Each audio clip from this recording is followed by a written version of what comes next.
I'm an animal lover. I have been my whole life, well, as far as I can remember, that is.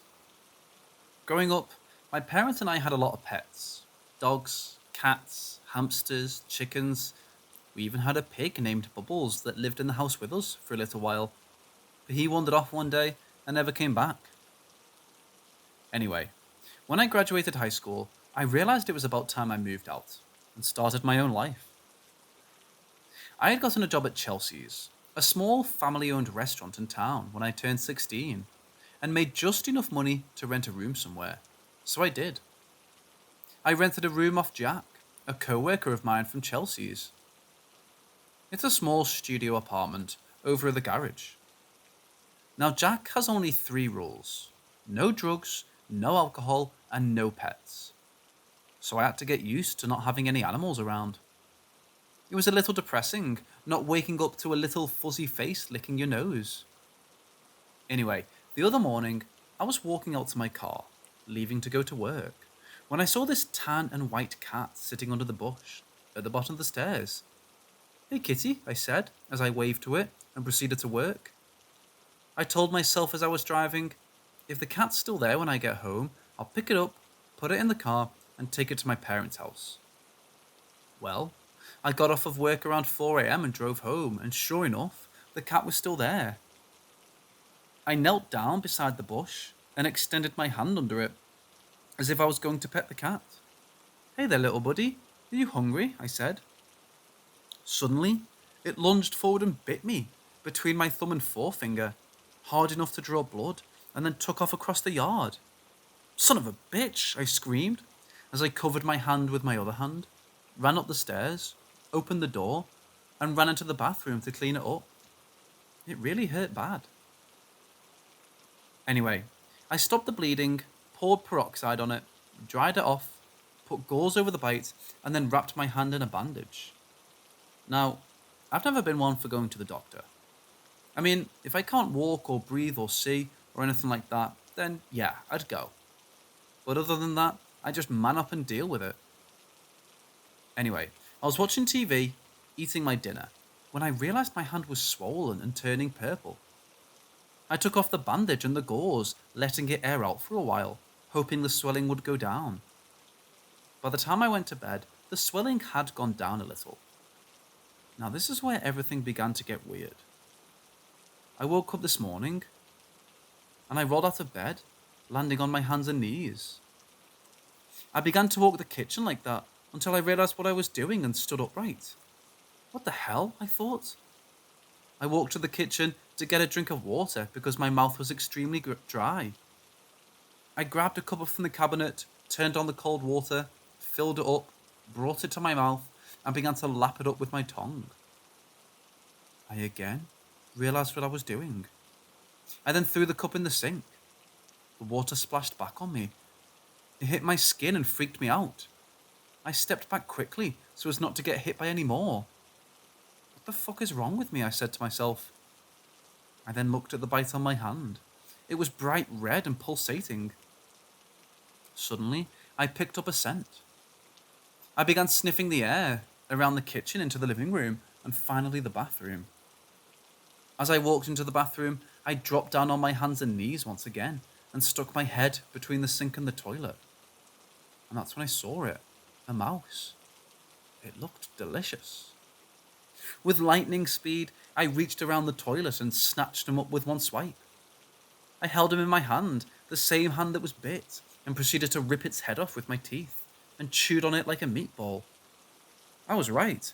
It was delicious. I finished the rest of him shortly after.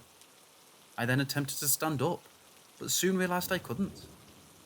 I then felt a sharp pain in my back. I fell over on my side as my body began to shrink. I screamed out in pain as I felt my back start to tear open.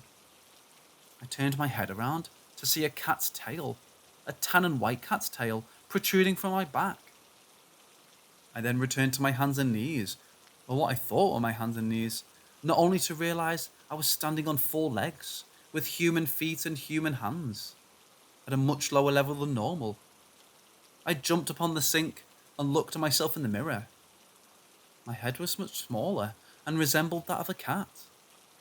My ears had moved to the top of my head, and my nose had withdrawn inside my skull. I watched in horror as fur began to cover my entire body, my face and my head, causing my real hair to fall out and land in the sink. I looked at my hands and feet, which were slowly turning into paws. I jumped off the sink and ran into the living room, past the open front door, opened my laptop, and began typing this out. I don't know how much longer I have before the full transformation happens. I'm going to run out of the door when it does. So if you see a white and tan cat in your yard, it's probably me. Please feed me. I promise I won't bite you.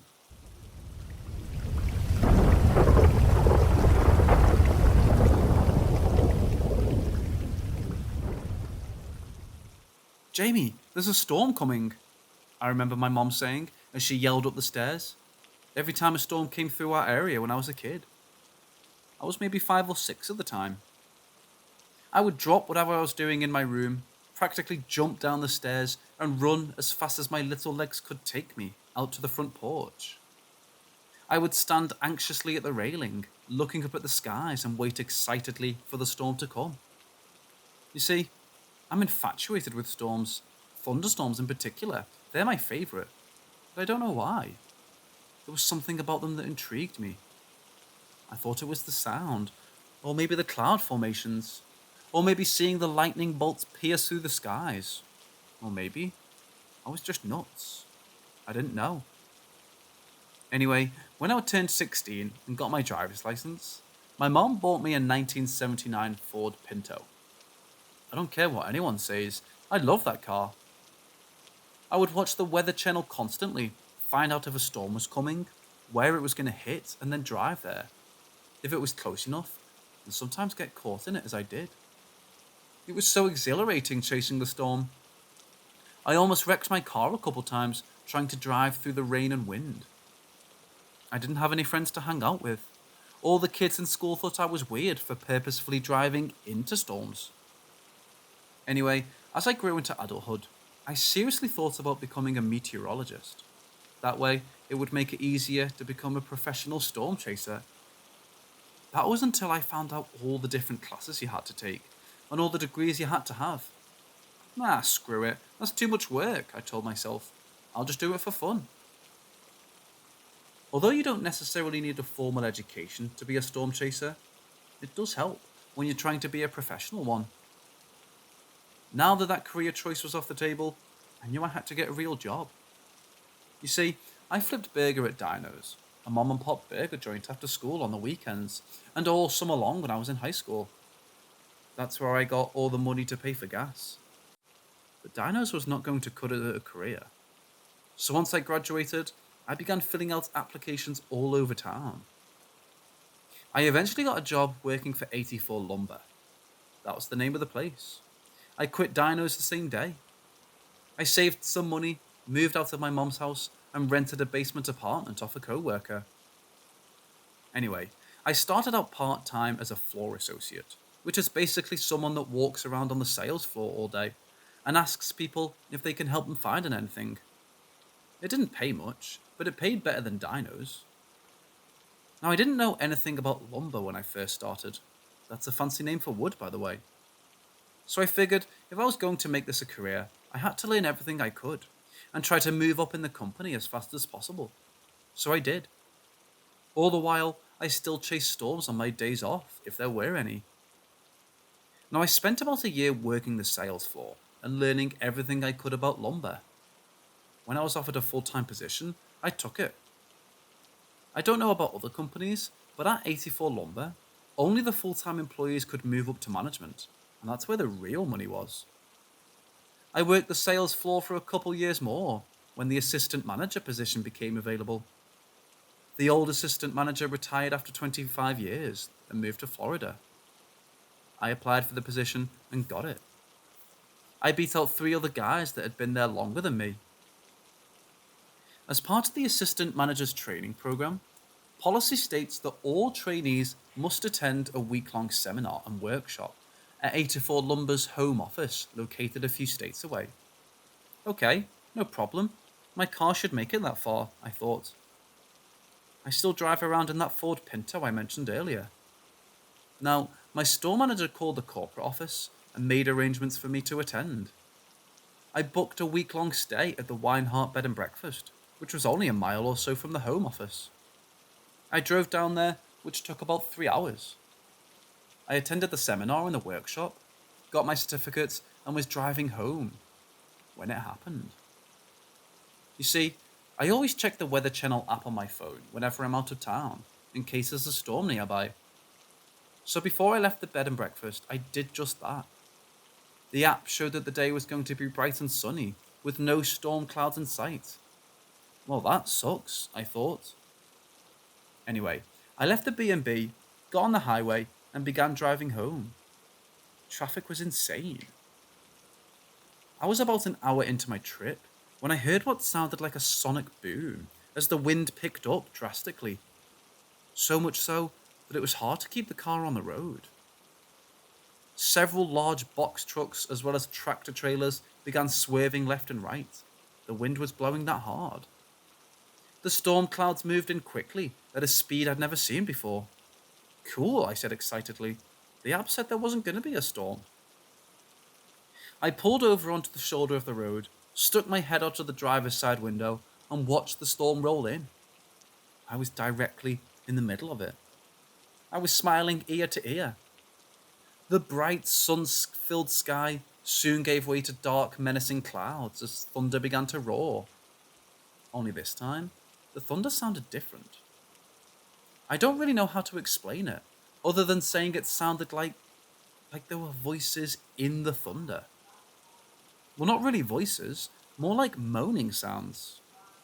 I know, sounds crazy, right? My excitement began to fade and was replaced with concern. What the hell kind of storm is this? I thought to myself. Lightning soon began flashing in the almost completely black skies as the rain came pouring down, hard. The moaning sounds grew louder and more intense. I quickly pulled my head back into the car and rolled up the windows.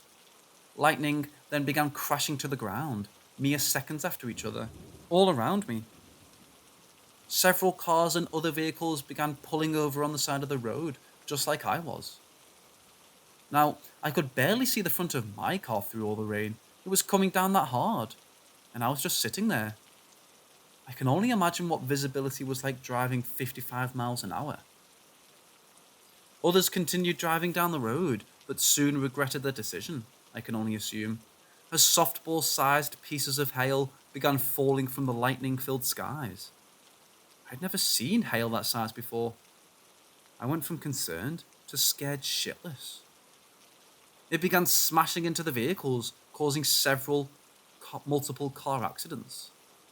Now all I could basically see through all the rain were taillights and headlights, all jumbled together, so I assumed there were accidents. The hail also began smashing the cars parked on the side of the road, including mine. It put a big dent in my hood, severely cracked my windshield, and busted out a headlight. I thought I was going to die.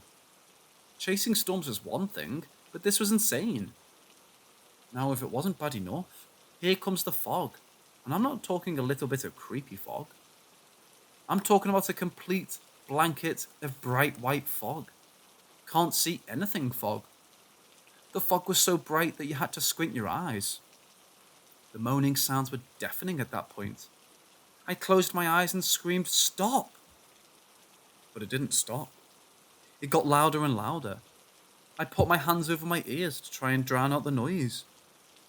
I opened my eyes. The fog wasn't so bright now. I began to see faces forming in the fog. Outlines of eyes, noses, and mouths. The mouths were opening and closing in rhythm with the moaning sounds. I was completely terrified. I then heard a voice from behind me. I couldn't understand what it was saying. I turned my head around quickly to see this creature, or more like this humanoid, sitting in the passenger side back seat. It was this huge black mass in the shape of a person, with arms, hands, legs, and feet, as well as a chest and a head. It had bright red eyes. It had no nose and no ears. Its mouth was open, revealing rows of razor-like teeth. I screamed again. As I was screaming, it raised its left arm and pointed out the windshield. "Look, my son," it said in a deep, raspy, almost satanic voice. Son? I thought. I turned my head back around, looked out of the windshield, expecting to see the storm. But instead, I saw a single, solitary headstone about 10 feet in front of my car. There was no lightning, no wind, no storm. The skies were bright and sunny, and somehow my windows were rolled down and my car was undamaged. "What the fuck?" I said aloud as I jerked my head back round, staring at an empty back seat. The creature was gone. I hastily extended my right arm into the back seat area and began waving it back and forth. I don't really know why. It was more of an instinct than anything else. Anyway, I then heard that same deep, raspy voice come from in front of me. "Look," it said, louder and more aggressive, scaring the shit out of me. I quickly brought my arm back in front of me and looked forward. There it was, squatting on top of the headstone. "Look," it said again. I looked at the writing on the headstone.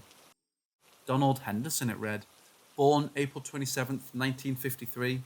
Died July 14th, 1988. Written under the dates were the words, "Chasing the Storm."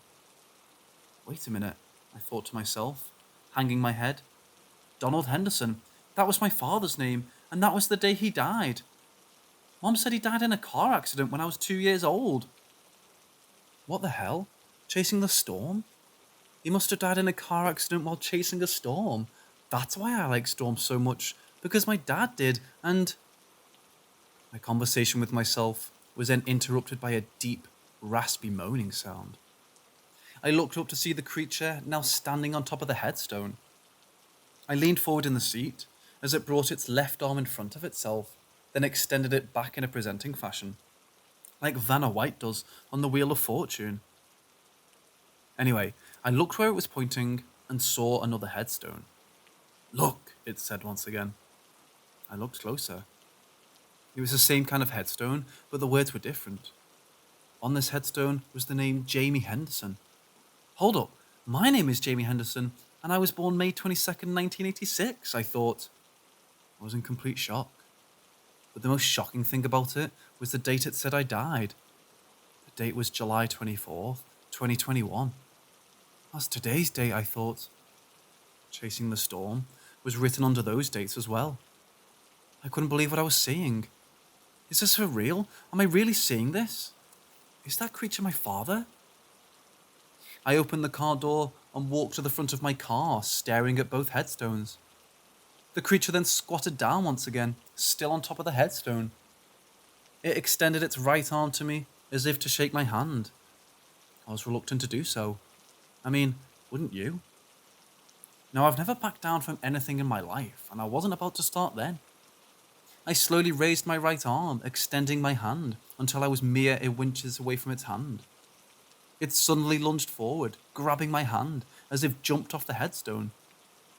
I tried to pull away, but its grip was too tight. It pulled me close. I blinked my eyes again, but when I opened them this time, I was staring eye to eye, well, eye to red eye, with the creature. "Dad?" I said questionably. I felt its grip tighten. "Stop," it said, and then dissolved into thin air. I was left standing there with my arm extended. My eyes began to feel heavy. My body became lethargic, and then everything went black. I was startled awake to a constant tapping sound. I opened my eyes, back in the driver's seat of my car, back on the side of the road, all by myself. The tapping sound was a state trooper knocking on the driver's side window. I quickly rolled down the window and looked at him confused. "Is everything all right, sir?" he asked. Yes, sir, I'm fine. I just pulled over because I couldn't see through all the rain that was coming down from that storm that just came through. I must have fallen asleep," I said, knowing damn well that I didn't. "Storm, sir?" he asked. "Yeah, that was one wicked storm that came through." He just looked at me funny. "Sir, We haven't had a storm, or even any rain for that matter, in months. Have you been drinking, sir? He responded. No rain? No storm? What the fuck just happened then? I thought. Sir, I asked you a question, he said, in a very stern tone. Oh, I'm sorry. No, sir, I don't drink, I replied. But after what just happened, I think I might just start, I jokingly thought. Uh-huh, he said. License and registration, please, sir. I grabbed my wallet from my back pocket and took out my license. I then reached my glove box and got my registration. I handed both to him. He walked back to his patrol car, came back a few minutes later, and handed them back to me and said, You're as clean as a whistle. Go on, get out of here, and drive safely. Yes, sir. Thank you, sir, I replied, started the car, and began driving back home. I decided to stop by my mom's house and ask her a few things about my father. I knocked on the door, and Mom answered. She invited me in, put on a pot of coffee, and we chatted while it was brewing. Each made a cup when it was done and sat down at the dining room table and talked. Mom, how did Dad die? I asked. In a car accident, son. I told you that, she answered. What was he doing when he had the accident, Mom? I asked sternly but respectfully. She looked at me. Mom, answer me, please. She sighed, then said with a tear in her eyes, He was chasing a storm, just like you do. He took you out for a Father Sunday. You were supposed to go to the park. He called me from a payphone shortly after you left and told me that he heard on the scanner that a storm was supposed to hit nearby and that he was going to take you to your first storm. I don't really know what happened. All I know is that lightning hit the base of a telephone pole, which fell on your father's car. When they cleared the pole and found his body, they found you underneath him, crying but alive. He gave his life to save you, son. She then wiped her tears, got up from the table and asked, More coffee? Sure, Mom, I replied. Why didn't you tell me? I don't want you feeling guilty, she answered. You have the same passion that he did for chasing storms. I wasn't going to discourage you from that. I see a lot of him in you, son. Thanks, Mom. But my storm-chasing days are over, I said. She just looked at me funny. I then told her the story, except for the humanoid part. I just told her it was Dad. Anyway, she cried again. We talked about Dad for hours after that. I finally kissed her goodnight around 10 o'clock and drove home. I slept like a baby that night. I called my mum the next day and asked her if she could show me how to get to Dad's grave. You see, I didn't know where he was buried, and Mum never told me. She agreed. I picked her up, got some flowers from the florist, and we drove to the cemetery, about 45 minutes away. We pulled in and drove straight to the site. I was taken back at what I saw. My father's headstone just looked like one in the premonition. There was an empty plot next to him with a blank headstone mark in it. I'll be buried with your farm, Jamie, and you'll be buried next to us if you want to, son, my mum said, pointing to each gravesite. We placed the flowers on his grave, said a prayer and left. Now, I'm still the assistant manager at 84 Lumber. I still drive that Ford Pinto. And yes, I'm still infatuated with storms. Even though I don't chase them anymore, they still intrigue me. I now sit in my nice comfy living room on my couch, watching the Weather Channel religiously and any storm-related videos on YouTube when I need a quick fix. I had a copy made of the picture my mom has on a nightstand of my father. I framed it and put it on my coffee table. So that way, Dad and I can watch the storms together.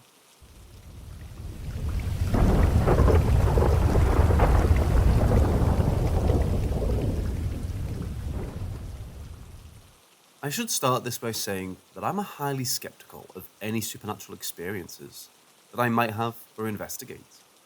But this was something different. I still can't explain it, and it's been well over 20 years since it happened. When I was a teenager, I was very into ghost hunting with my older brother and a small group of friends. We would take my mom's minivan, which we deemed the Grey Ghost, out on our expeditions around the southwestern edge of Ohio, in search of places that were allegedly laden with supernatural activity. For the most part, we'd end up just driving around, scaring the shit out of ourselves, with no real sightings or experiences ever occurring. We typically visited all the popular spots for ghost sightings that were written about in books and urban legends, but the outcome was always the same: nothing supernatural, until this one night. My brother attended Miami Oxford University in Ohio, and because of it, heard the story about the ghost biker who haunts Oxford Milford Road. It's well known that a drive on the roads surrounding Oxford can be dangerous. According to one legend, dangerous curves, oncoming traffic, speeders, and drunken drivers may not be the only things waiting for you on your trip. This tale begins with a young Oxford man riding his motorcycle on Oxford Milford Road. The man was in a hurry. He was going to propose to his girlfriend, who lived on Earhart Road. But fate intervened before the cyclist arrived at his destination. Missing a sharp turn, the motorcycle flew off the road, and he was decapitated by a barbed wire fence. It's said that the death did not deter the cyclist, and that he is still today trying to reach his girlfriend's house to pop the question. In order to see him, you should drive to the girlfriend's old Earhart Road home, currently owned by a Mr. Falk, and park facing south. If you flash your headlights 3 times, you may see the headlight of the ghost motorcycle focusing straight ahead, only to disappear as it approaches the fatal curve. If, by chance, the cycle light does not disappear, it's recommended that you drive quickly away in the opposite direction. So here we are, my brother driving, my girlfriend at the time, and her 2 friends as well as a cousin. We all went out to this road late one night after hearing the story and tried it for ourselves. I should mention that the road is not a heavily travelled road. It has no lines dividing it, and from my memory, was in disrepair. A cornfield runs along the left side of the road with a large ditch that divides it from the street. The few houses on the road are old farmhouses with denizens who are not keen on having kids run up and down the road chasing ghosts. There are only 1 or 2 streetlights on the entire road, and they're separated enough to offer no comfort from the dark. The road itself feels desolate and unnerving. At least it did in the 90s. We had driven a ways down the road slowly with feverish eyes, gazing out of all the windows, trying to find anything that seemed out of place. But the road was quiet. The field was still. We rounded a sharp curve that bends around to the farmhouse we were told to pull into. The legend we were going off of stated that if you pulled into this driveway and honked your horn, you'd see an apparition of a woman standing by the barn waiting for her husband's return. When we pulled into the spot, there was no discernible driveway, but only an old, dilapidated barn that had fallen long into disrepair. After parking the car, we flashed our lights and honked the horn, but nothing ever appeared. We were mostly just freaking ourselves out with our own imaginations at this point, and my brother was beginning to capitalize on our collective cowardice with jokes and jump scares he would try to pull. After a few minutes, we decided to turn around and start to head back out. But as we made our way back, my brother wanted to stop the car in the middle of the road, where the lights didn't reach in the dark. So we stopped the van, turned it off completely, and we sat there for a few minutes doing nothing. At this point, the van was full of our worried and excited voices. I hate to admit that I was the only other man aside from my brother in the car, but was also the most vocal about being totally piss scared out of my mind. We were facing the main road, but still probably a mile or 2 back. My brother flipped on the lights a couple of times and then turned them off, and we sat and we waited. What a stupid ritual to perform.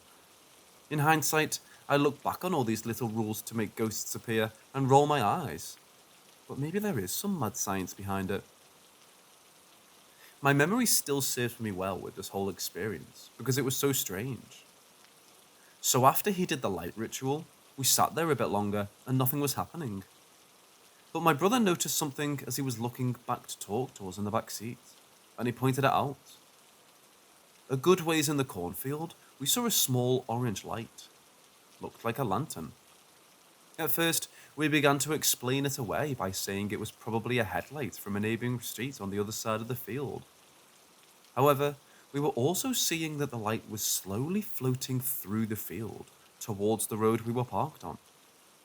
Again, we were thinking that maybe there was an access road we overlooked and that a car was merely coming this way. But this road has no access roads connecting it that far back. What concerned us more was that there was a deep ditch along the side of the road that separated it from the cornfield. If it was a vehicle of any kind, the laws of physics demand that the light would dip down and then up to cross onto the road. But instead, the light seemingly floated across the ditch with no mind paid to the ditch. I think it took us some time to really grasp that a small orb or orange light just casually floated out of the cornfield and onto the road we were on, before slowly growing larger. We realized it was indeed a vehicle, and that it was indeed a single headlight, and our collective pants were shat. My brother, fueled by our worried cries to get the fuck out of there, began to start the van, but the van wouldn't start. I wish I could say I was embellishing on the story with that flourish of detail, but it would be a lie. The fucking van wouldn't start. I remember this well, because my brother became upset at all of us yelling for him to go, and told us all to shut the fuck up, as he turned the key again. The van did finally start, and my brother did finally gas it, and we were off. The light was pretty close by the time we took off, and I'll never forget how it bobbled like a bike's headlight does when it's on the road but there was no sound. Just the bobbling headlights coming up behind us. I'll never forget how fast my heart was beating as that light gained ground on the old shitty van. We all saw it was, and we were screaming. Before you can exit to the main road, you have to pass a four-way stop sign. On the opposing side of us, another car had entered the road. My brother made no attempt to stop at that four-way, and we just barreled through it. I can still remember looking over at the car and seeing a kid, probably around my age at the time, with a white ball cap on, gazing out of the window at our van as we flew by with a face of astonishment. The headlight behind us also flew through the stop and continued its pursuit. A few moments later, the light simply faded away to nothing. Have you ever seen a light turn off and captured the light fading? Sounds weird, but your eyes capture that second or two that the light bulb goes dark. That's what the headlight looked like. It just faded out to nothing. The car we flew past had also disappeared, though that could be explained by a left or right turn. Still, it shook me. After that, there was no light, no bike, no vehicle of any kind. Just us making a terrified left back onto the main road and driving home. I was afraid that just seeing that meant that I let something in that would haunt me forever. And in a way, I guess I kind of did. Because even now, at the age of 38, I remember that night like it was yesterday, and it still stands as the only real experience I've had with the supernatural.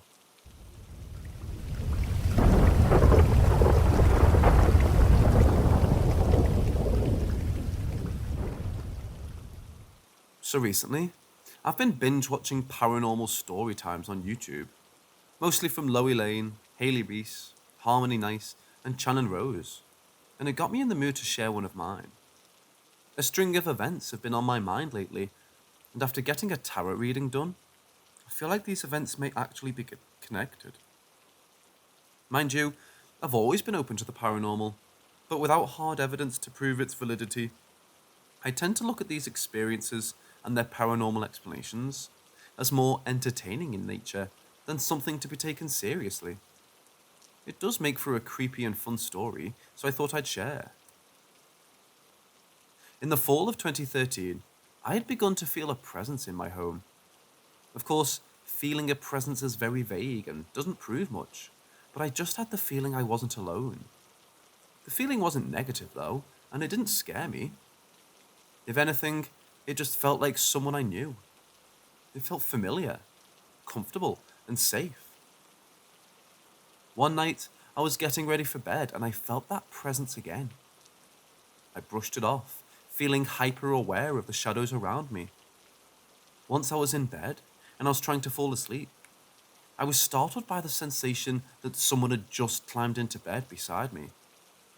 The bed shifted as if under someone's weight, but no one was there. Not knowing what to do about it, I simply pulled up the covers, rolled over, and went to bed. Every now and then, I'd also catch the outline of a person or movement in the corner of my eye, disappearing immediately. Though that never bothered me much, because it could have been anything. It was probably just a trick of the light, or my imagination creating something out of a shadow. So I never thought much of those experiences, as they could be explained away really easily. But I guess it might be worth mentioning now. My boyfriend at the time was also beginning to spend a lot more time at my place. Sure enough, he began to feel this presence as well, which made me feel like less of a crazy person, because he was almost validating for me that something could have actually been going on. I never told him about these experiences either, knowing that he was a wimp when it came to the paranormal, and I actually liked having him around so often. The difference for him, though, was that the feeling wasn't so comfortable. It freaked him out, and he felt unwelcome and uneasy. Not wanting to freak him out further, though, I chose not to express that I was feeling a presence too. My way of dealing things, paranormal or not, is to pretend they don't exist, to ignore it until it goes away, and I tried to tell him to do the same. It did make me curious why our impressions of whatever was present was so different, though. Why was he so afraid of it, and why was I comforted by it? Maybe I was just a weirdo after all. Quite a bit of time goes by, and I'm nearing the end of the semester. It's our friend's birthday, and a bunch of us are going out, but I end up deciding to stay back to complete an assignment I had due at midnight. I finish my essay with 5 minutes to spare before the deadline, and as I breathe that sigh of relief after typing like a maniac, fueled entirely by coffee and adrenaline, I notice a text from my boyfriend. He's just letting me know that he'll be staying at our friend's place tonight, but that he'll probably need a ride home in the morning. Knowing this, I lock the doors and get ready for bed. Nothing is strange, nothing is out of the ordinary, and I fall asleep effortlessly. I'm gently awoken by the feeling of someone caressing my hip. The hand feels like my boyfriend's hands, large and meaty, and I assume it's him. I smile and let out a satisfied sound as I feel his hand slide over my hip, down to my thigh and back up to my waist. I enjoy the sensation with my eyes closed, still laying on my left side. I feel calm, loved, protected, and I feel happy that my boyfriend decided to skip out on the after party to come home to me. I wiggle my hips, inviting him closer, but he doesn't take the hint and keeps caressing me. "Come cuddle," I whisper. His hands stopped moving and now just rests on my hip. I turn my head to look at him. It's too dark to see any detail, but there's a window behind him, and the light coming in from the street lamps outside makes his silhouette visible. It looks like my boyfriend. The silhouette is tall, large, with broad shoulders, but when I look at him, he takes his hand away. I pat the empty space on the bed between me and him and say, "Come to bed." The way that his head and shoulders are positioned, I can tell he's looking directly at me. He doesn't respond. He just stands up slowly and starts walking around my bed and towards my door. As he's walking, I sit up on the bed and ask, "What are you doing? Come to bed." He stops at my door and turns to look at me, and I'm confused and a little frustrated with him. "Speak," I think. I begin to crawl to the foot of the bed and towards him as I say, "Where are you going?" But he goes into the hallway. Within a fraction of a second later, I'm in the hallway too, but I'm completely alone. I stop suddenly, startled that no one was in front of me, and so fucking confused. For starters, the hallway is too long for anyone to have walked down in the time it took me to turn the corner. My floors are also creaky as hell, and there's no way anyone could have walked down it without a sound. It just couldn't happen. I turn on the hallway light before going into the washroom, still hoping to see my boyfriend. But when I turn on the light, I find that it's empty. I checked every single room in the condo, turning on every single light, and came to the realization that I was completely alone. I sat on my couch in silence for a little while, thinking about what had happened. Did I just see a ghost? Did I hallucinate the whole thing? I even started researching the hypnopompic state, where someone wakes during the REM sleep cycle, but it described people speaking incoherently and falling back asleep or hallucinating something for a few seconds. A common trait is that sleepers who experience this are usually in a confused and sleepy state, but I wasn't. I was wide awake, having a much longer experience than documented during hypnopompic, even continuing to hallucinate after getting up and walking. I stopped questioning and figured that it didn't matter anyway. Whatever happened, happened. I wasn't going to dwell on it. I did question why I felt so calm, though. I was confused, but I always thought that if I saw a ghost face to face, that I'd be more afraid. Throughout the experience, I just felt comforted, happy, and protected. I couldn't stress how protected I felt. A week or two went by, and I hadn't even thought about what had happened, nor had I mentioned it to anyone.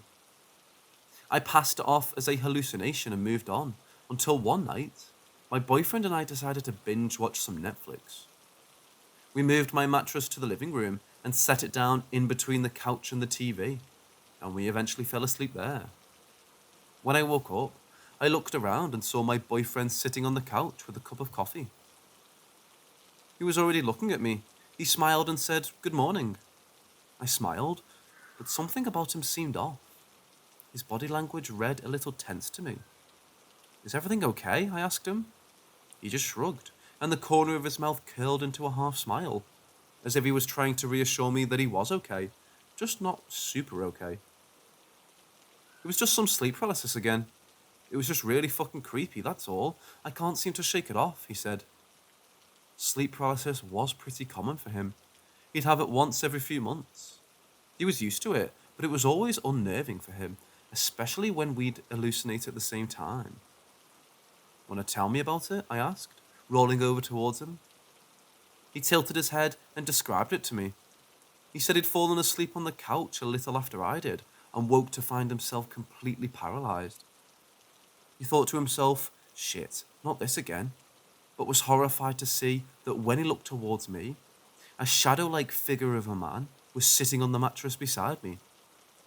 I immediately got chills, but didn't interrupt him. He said that it was watching me sleep, slowly using its hand to caress my hip. Normally, I don't fight when I get sleep paralysis. I've had it so often. I know that it's best to just try and fall back asleep. But it was touching you, and that fucked me up, he told me. He tried to scream at the top of his lungs to warn me or wake me up, but no sound came out. He thrashed his limbs about and tried to roll off of the couch and onto the mattress beside me, but no movement came. The figure even looked at him, like it found it funny how desperately he was trying to protect me, almost laughing at how powerless he was to do anything. Eventually, it went away, and my boyfriend was able to fall back asleep, but I was a little shook, to say the least. I sat in silence, sitting up beside him at this point, since the story was too rousing to listen to lay down. I bit my lip as I toyed with the idea of telling him about my experience, and eventually I did. I told him everything that I'd been experiencing, the hallucination I'd had, and how I was trying to ignore it all.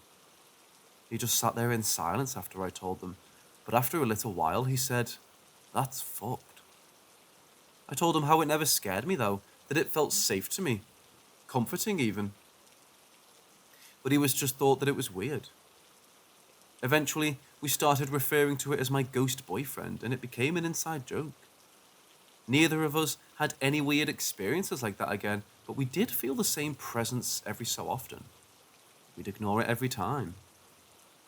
A few months had passed, and I was now at the end of my winter 2014 semester. I had left my city to go back home because my Uncle Norm had passed away. The wake was taking place all weekend, and the funeral would be on Monday morning. On top of this, I had a real hard-ass of a professor who literally would not give me an extension so that I could attend the funeral. So I had no choice but to pull an all-nighter and work around the clock to get my end-of-term assignment done. On Monday morning, my family left for the funeral parlour as I'd finally finished the assignment after working all night. I rushed to get dressed and wash my face, grabbed some coffee, and I ran out the door to drive the hour and a half back to my college to hand in my assignment. With any luck, I'd be there with 5 minutes to spare. That was enough time to park and run to his office. Eventually, I was 15 minutes away and ended up getting into a major accident.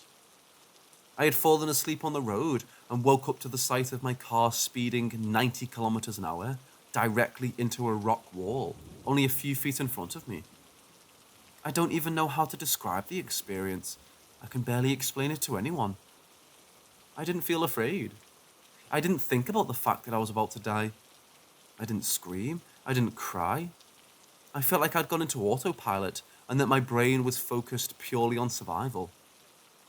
I used one arm to brace myself and one arm to shield my eyes from the glass. It felt like 1 second had gone by and the car was still. But later I'd learned that I'd done a complete front flip. Without a thought, I undid my seatbelt, opened my door, and sprinted. I'm not sure why I sprinted. I didn't think the car was going to explode or anything. I just felt like I had to run. I got about 20 feet away and just turned around to look at my car. The front was completely smashed in. My windows were completely shattered. The car was totaled, but for some reason, the driver's seat was in perfect condition. If anyone had been in the passenger seat, they surely would have been dead. I have no doubt about that. My mind had come back to me, and I remembered the adrenaline that can sometimes act as a painkiller.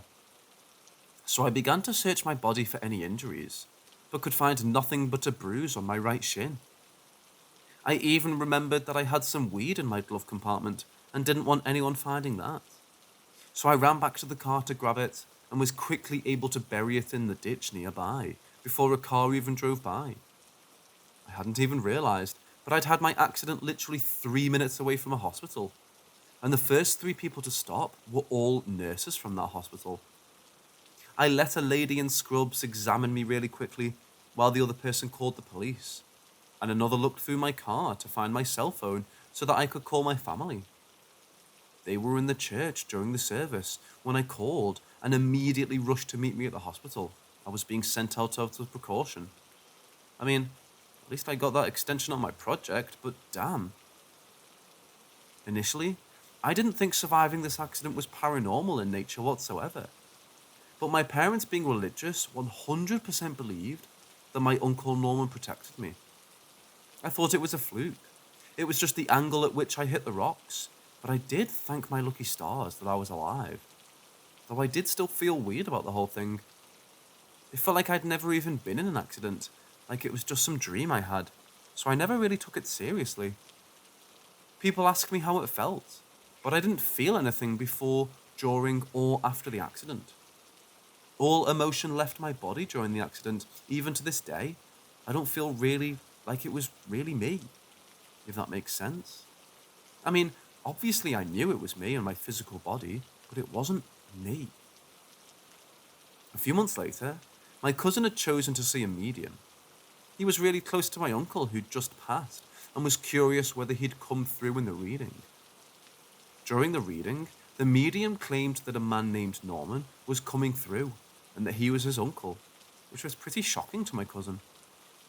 I wanted to believe when he told me this, but a part of me remained skeptical until the media started talking about my accident. The medium said, "Your little cousin was in an accident during your uncle's funeral. He wants you to know that he saw it happening and was able to intervene and save her life. He says he had the help of 2 other young men." My cousin was intrigued and asked about who helped save me, and he said, "Your uncle recognizes one of the men. He says his name is Michael, but he didn't recognize the other man."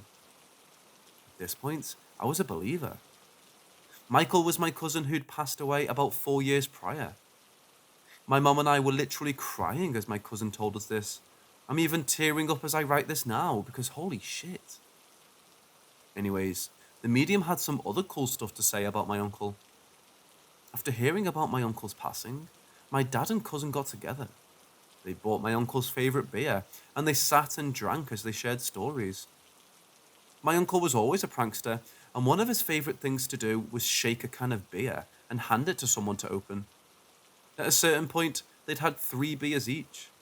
As they each opened their fourth beers, the can exploded all over them, and they started crying and laughing because it felt like my uncle had been playing a prank on them all over again.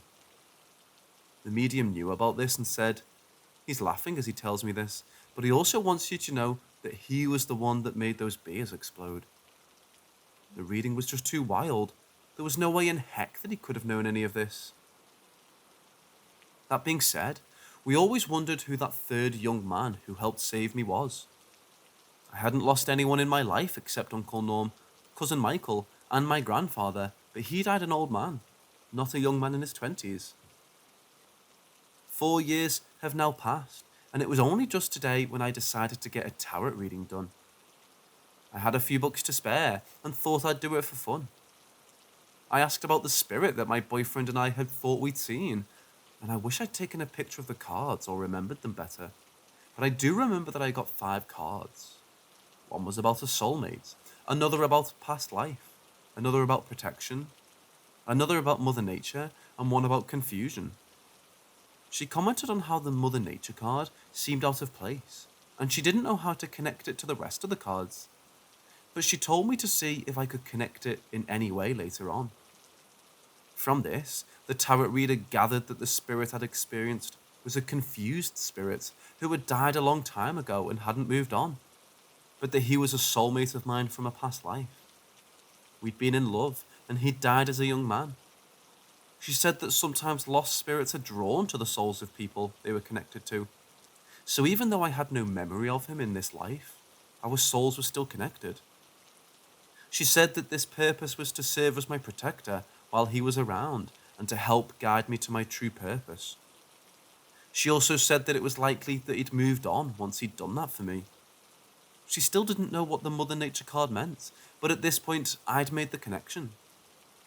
Around the time of the accident was also around the same time I'd gone vegan, initially for environmental purposes, and became an active member of the Green Party of Canada. And once I thought more deeply about the spirit itself, it occurred to me that I hadn't felt his presence since that time in my life. I also ended up finding out that my boyfriend at the time was cheating on me, which I felt could maybe explain why the spirit made him feel unwelcome and fearful. Either my ghost boyfriend was jealous, or he knew that this guy wasn't good for me. I don't know. I just feel like everything came full circle today, and I don't believe I can call myself a skeptic anymore. I mean, I'll always be a skeptic, but this? I don't know. I guess it could be a series of super specific and amazing coincidences, but at this point, it's too unbelievable to even be a coincidence.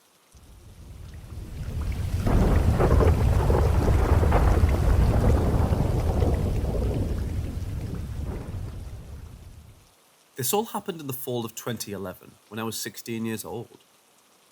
I was living in a nearby city with my mom, so that I could get a better education than the one I'd get back home. But we'd go back every single weekend to see my dad and little brother. One Friday, during the drive back home, I got a text from a friend of mine. She told me about a party that was happening that night, and asked me when I'd be home so they could come pick me up. I gave her time, and that was that.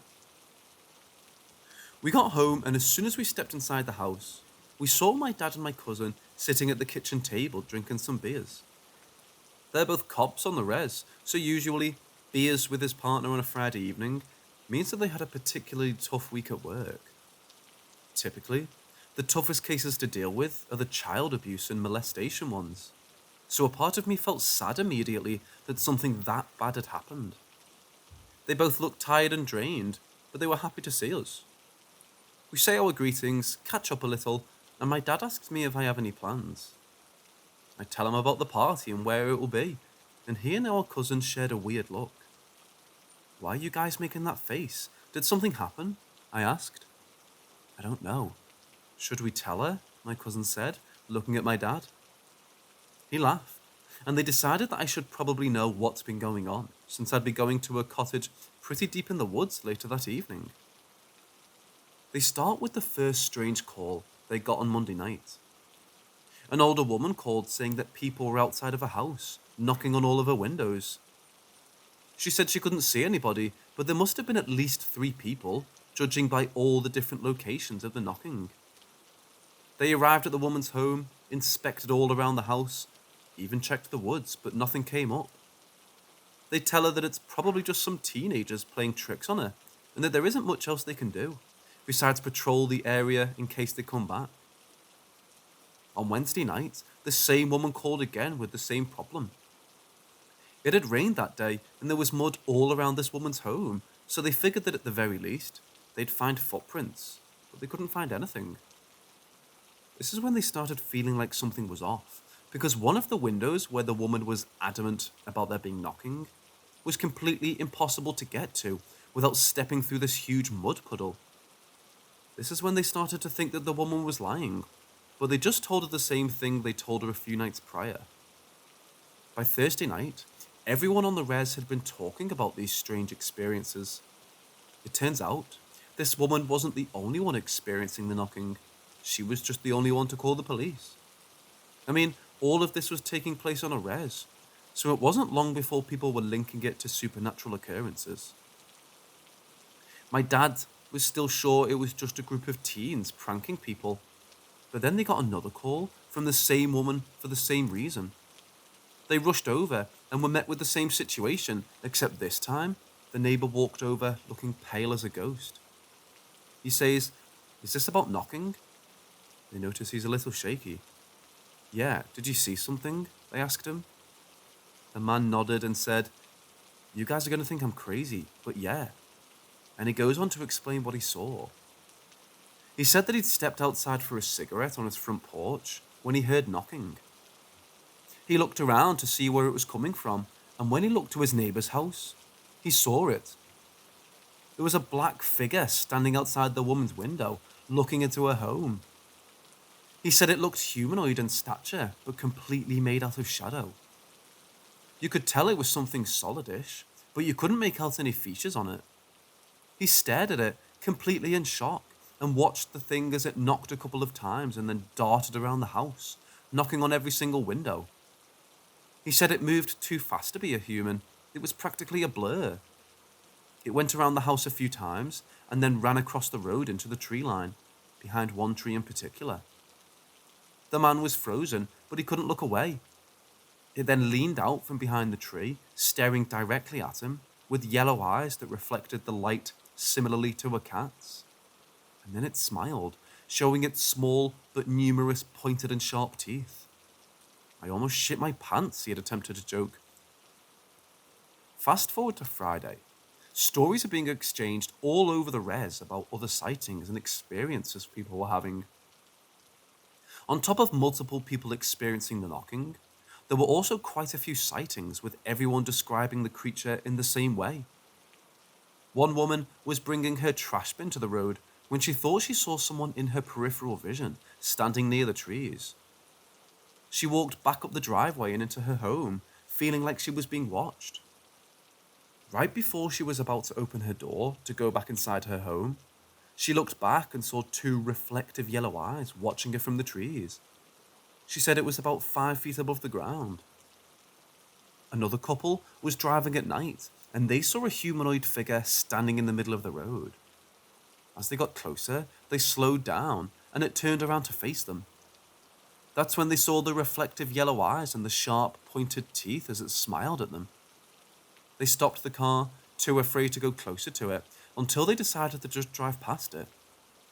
Being on a narrow road, they drove past it with the figure being only a few feet from the window, staring at them the whole time. "Are you sure you still want to go to that party?" my dad asks, but my friends were already pulling into the driveway. I gave my family hugs and kisses goodbye, and they told me to be careful, but I felt fine. A common belief among native people is that negative energy attracts negative energy. Therefore, an evil spirit will be drawn to people with unresolved issues, traumas, and sinners, I suppose. If you're someone who's spiritual, self-aware, and basically a good person, that in and of itself will be protective. I get to the party, and within 20 minutes, the conversation shifts towards all the paranormal experiences people have been having. I'm really curious about what everyone has to say, because they have stories that I hadn't heard yet. But my friend couldn't hold her alcohol very well and was crying about how she wishes she was closer with her brother. I was trying to make her feel better while listening to everyone's stories. One of the people at the party was related to the neighbour of the woman who was calling the police. The experience really shook him up, and my friend was just explaining everything that he was doing later on. For one, he smudged the entire home, which is something our people do when we're looking for extra protection against paranormal entities. He also went to visit multiple elders around the community asking for advice and any information they had on similar happenings. What we do know about paranormal experiences on the res is that they don't happen as often as they used to. If you talk to one of our elders, they have endless stories and even more advice to give about how to protect yourself compared to now. One of the explanations that was given to this guy about the shadow thing was that it was evidence that someone was doing an unauthorized shaking tent ceremony. If you don't know what that is, you can look it up, but it's basically like a Ouija board session that takes place inside a tent of some sort. People stand around the tent while the medicine man or medicine woman goes inside and asks questions. The tent begins to shake, and you can hear the voices of spirits coming through. I've never personally been to one because we haven't had a good enough reason to make one. But typically, our ancestors used shaking tent ceremonies when they were starving in the dead of winter and needed some direction on where the nearest food source was. My mom's been to one, and her story is absolutely crazy. She described multiple voices of men and women only speaking the native tongue, and they were upset that the people were doing a shaking tent ceremony when they weren't on the verge of death. The people there had to explain that they were only doing the ceremony to prove that it was real, as we'd been losing our culture as a result of residential schools. But the spirits were angry about this, saying that the bridge between the two worlds should never be opened unless absolutely necessary.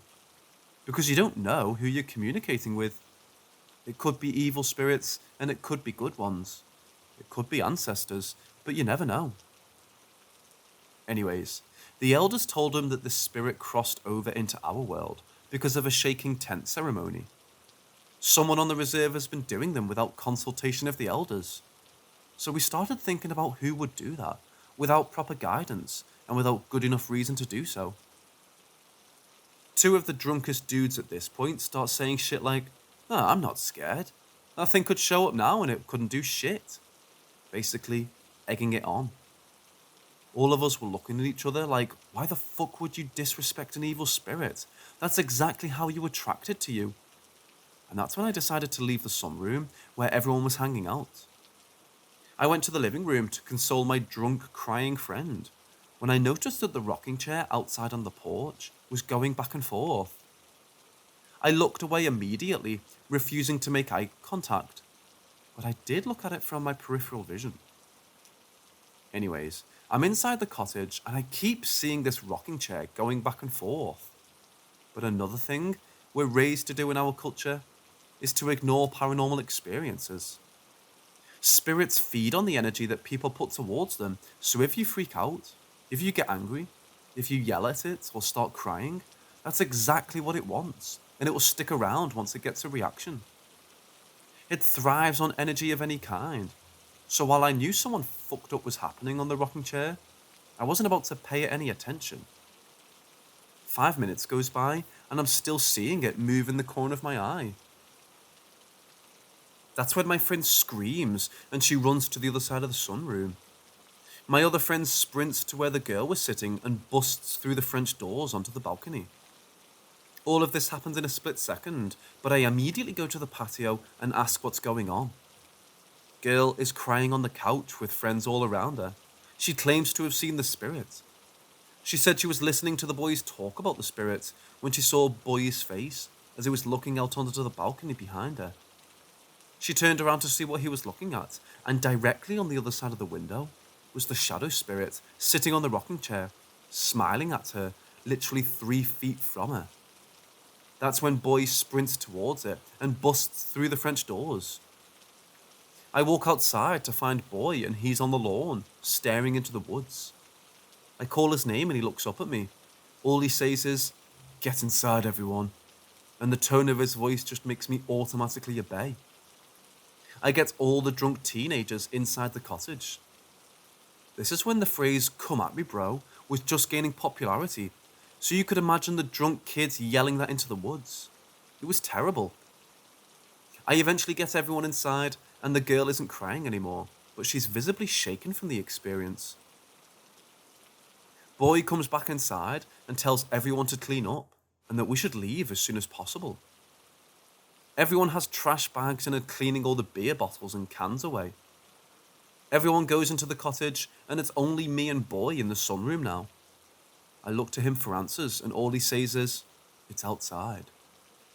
I nod and start cleaning faster. The sooner we're out of here, the sooner we're away from that thing. As we're cleaning in the sunroom, we hear knocking on the windows in multiple places. The entire sunroom is made of glass, but it's dark out, so you can't even see outside. I immediately look to Boy, and he just says, "Ignore it." Within 2 seconds, someone comes running out of the bathroom and says, "I'll fucking kill whoever's outside knocking on the bathroom window." But everyone's inside and accounted for. Someone else comes running out of the bedroom saying that there was knocking on the window in there as well. Now, everyone's freaking out, and me, Boy, and our one other friend are the only sober ones to calm everyone down. We get the place clean and get outside to the cars immediately. Everyone's getting into the trucks, and I'm standing with Boy. He's relaxed, but then all of a sudden looks behind me and shoves me inside his truck. We peel out of the driveway and drop everyone off. A few days later, I end up hanging out with Boy, and he tells me the story from his perspective. He said that when the boys started talking shit about the spirit, it appeared on the rocking chair behind Girl. He said he made eye contact with it and couldn't look away. They were staring each other down, and that's when Girl saw Boy's expression.